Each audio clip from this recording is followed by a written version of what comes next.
आदाब। आपकी मोहब्बतों नेक तमन्नाओं का बहुत बहुत शुक्रिया। मेरा चैनल सब्सक्राइब करें, थैंक यू वेरी मच। आज मैं कानून के एक अहम पहलू को मद्देनज़र रखते हुए बात करना चाहता हूँ और साथ एक वाक़या आपके साथ शेयर कर रहा हूँ।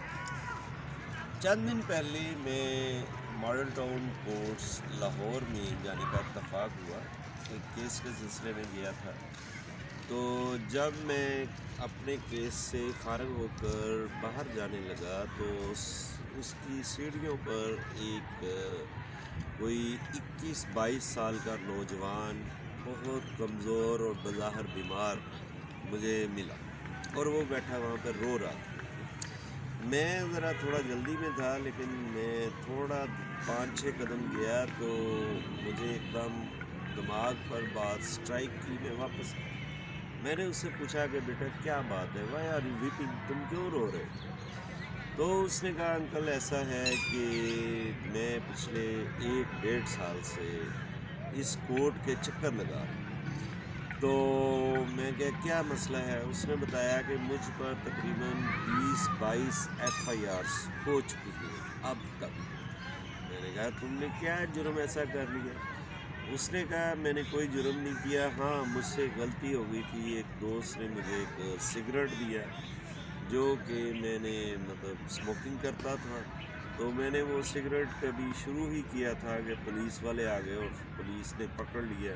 तो पता चला कि वो जो सिगरेट था उसमें चर्स थी और मुझे वो पकड़कर थाने में ले गए और थाने में मुझे काफ़ी उन्होंने तशद्दुद भी किया और मुझे मंशियात के जुर्म में अरेस्ट कर दिया। हालांकि वो सिगरेट एक था जो कि मुझे एक दोस्त ने दिया, खैर वो भाग गया मौके पर और मैं फंस गया।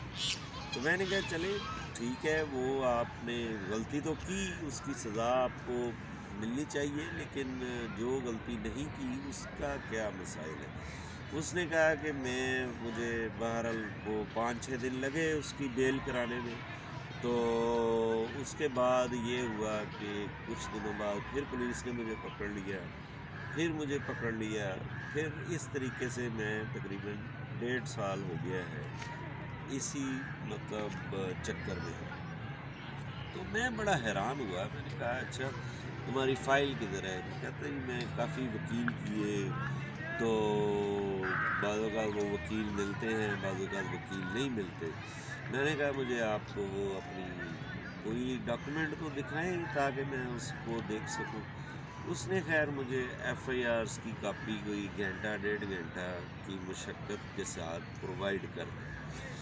तो जब मेरे सामने वो 22 FIRs आई तो मैं परेशान हो गया, देखकर हैरान हो गया कि उन 22 FIRs में किसी में भी वो नॉमिनेटेड नहीं है।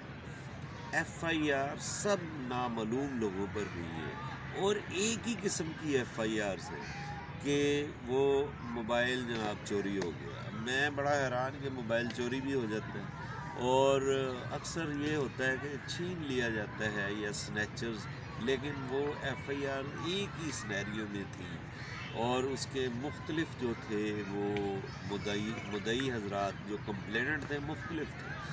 तो उसमें फिर ये हुआ कि वो एक ही तर्ज की नामालूम FIR में उस बंदे को, उस बच्चे को, बेचारे को नामजद करके उसका मुस्तकबिल बर्बाद कर दिया पुलिस वालों ने। तो मैंने कहा बेटा यू डोंट बी वरीड, आप परेशान नहीं होना, आपको मैं इंशाअल्लाह अज़ीज़ इससे निजात दिलवाऊँगा। आप मेरी कहते ही मेरे पास तो पैसे नहीं, मेरे आप पैसे मांगे आपसे किसने, आप इस बारे में टेंशन ना लें। तो ये जो वाक़यात हैं ये अक्सर अगर आप कचहरियों में जाएं तो ये आपको इस किस्म के अक्सर वाक़यात मिलेंगे कि पुलिस अपनी स्किन सेफ करने के लिए, पुलिस अपने मामलात को ईज़ी करने के लिए जो नामालूम FIR, क्योंकि उनकी महकमाना तौर पर इन्वेस्टिगेशन होती है, इंक्वायरी होती है कि भाई जो FIRs हुई है उस पर क्या उसका आपने निकाला है रिज़ल्ट और मुल्ज़मान पकड़े हैं या नहीं पकड़े। तो تو پھر پولیس جب بہت زیادہ پریشر ڈیولپ ہوتا ہے تو اس قسم کے معصوم لوگوں کو جنہوں نے کوئی جرم نہیں بھی کیا ہوتا اس میں یہ پولیس انوالو کر دیتی ہے۔ اب کرنا کیا ہے اس میں؟ بہت ہی آسان کام ہے، بہت ایزی کام ہے، اور قانون ایسے لوگوں کو سپورٹ کر رہی ہے۔ میں نے پہلے بھی کئی دفعہ کہا ہے کہ Pakistan is not a police state. Police ایک اپنی جورسڈکشن، اپنے ڈومین میں رہ کر ایک حد تک کارروائی کر سکتی ہے، اور انلیگل کارروائی کا پولیس کو اختیار نہیں ہے۔ اب یہ جتنی بھی اس بندے کو انوالو کیا، اس بچے کو انوالو کیا، یہ انلیگل انوالو کیا ہے، صرف اور صرف اپنی کارکردگی کو شو کرنے کے لیے۔ اس کا طریقہ کار اب کیا ہے؟ اس کا طریقہ کار بہت آسان ہے۔ جب آپ کو ایسی صورتحال ہو جائے، مل جائے، کوئی ایسا معاملہ ہو جائے، تو یا کوشش کریں آپ کسی کمپیٹنٹ وکیل سے رابطہ کریں جو کرمنل پریکٹس کا ماہر اور اس میں لالچ بھی نہ ہو، ٹھیک ہے؟ آپ ان سے رابطہ کریں اور ان کو بتائیں کہ جناب یہ معاملہ ہے، تو اس وکیل صاحب کو چاہیے کہ وہ فوری طور پر دیکھیں، ان ایف آئی آرز کو سمجھیں، غور کریں، اور فوری طور پر متعلقہ جج صاحب کے پاس 249A کی اپلیکیشن موو کر دیں کہ there is no incriminating evidence available on the part of prosecution۔ Evidence ہے ہی نہیں، نہ مطلب اکثر اس میں آئیڈینٹیفیکیشن پریڈ کیسے ہوگی؟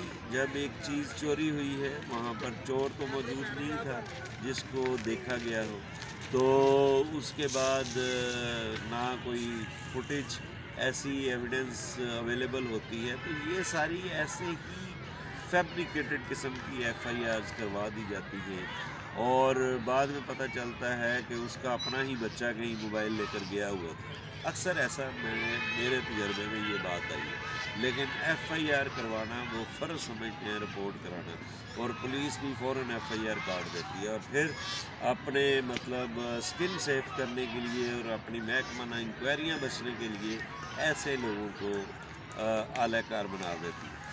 تو فوری طور پر آپ 249A کی اپلیکیشن دیں، اور اس بندے کو، اس بچے کو، اس ملزم کو، انوسینٹ جو ہے، اس کو وہاں سے ڈسچارج کروائیں، باعزت بری کروائیں۔ لیکن یہاں پر رکے نہ، ایسے پولیس افسران کے خلاف آپ ڈیمیجز کلیم کریں اور ان کے خلاف محکمانہ کارروائی بھی کروائیں، تاکہ ان کو آئندہ جرأت نہ ہو کہ وہ ایسے معصوم لوگوں کے خلاف فیبریکیٹڈ ایف آئی آرز میں ان کو نومینیٹ کریں۔ Thank you very much. اس سلسلے میں کوئی کوئری ہو، کوئی کویسچن ہو، کوئی بات پوچھنی ہو، کوئی گائیڈ لائن لینی چاہے، وہ مجھ سے رابطہ کر سکتا ہے۔ تھینک یو ویری مچ۔ میرا چینل سبسکرائب کرنا مت بھولیں۔ Thank you.